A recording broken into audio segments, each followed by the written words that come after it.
The John Perkins Tapes is a pretty interesting film. This was released in 2024. It's directed by Sid Lucero and Vic Lucero. I apologise if I've mispronounced that. Written by Sid Lucero. And the concept is quite straightforward. I'll read the description from IMDb. This is one line, and it sums it up perfectly. It says, "This is the recovered footage of serial killer John Perkins, who filmed his victims creating what he believed to be artistic videos." And on the one hand, that's really interesting. On the other, I don't recommend watching it in one sitting. You can try it, it might work. But as I was watching it, I kept feeling like I wanted to just pause it and come back to it. I feel like it's something that's better to watch in small doses.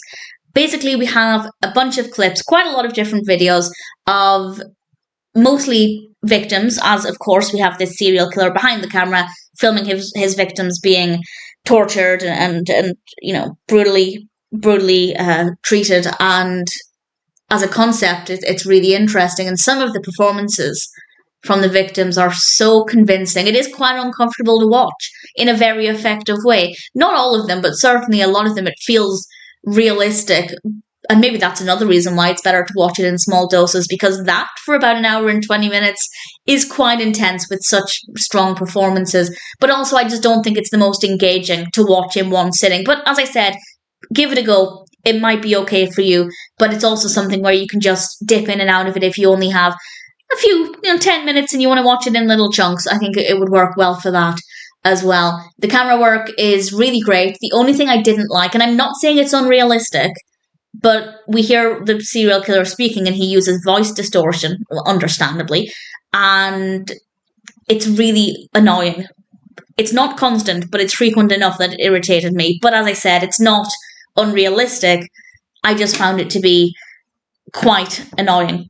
There is a lot of variety in the way he treats his victims. It's not just the same killing or the same torture, victim after victim.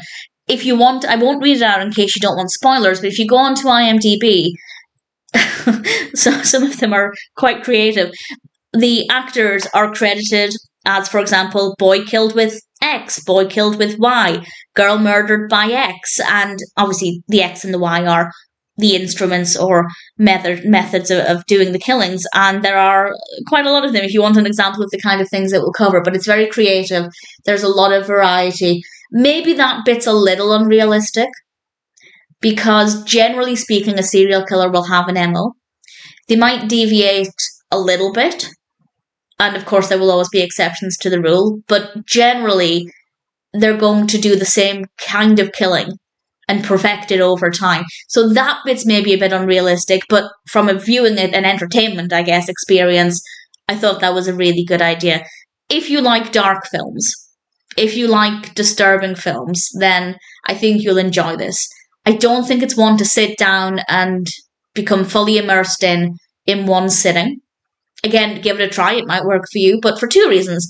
It is quite disturbing, because a lot of it feels realistic, so it's very effectively done.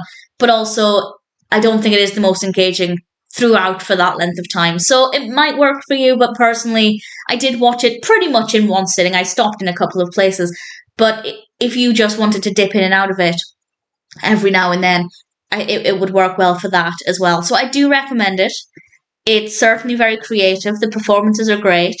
I didn't like the voice of the serial killer, but I understand the decision. And in general, it's not going to be for everybody. Absolutely not going to be for everybody. But if you have the stomach for it, I'd say give it a go. It's creative. It's quite disturbing. It's mostly believable. And if you're curious, and if you think you have the stomach for it, maybe the John Perkins tapes might be one that's worth checking out.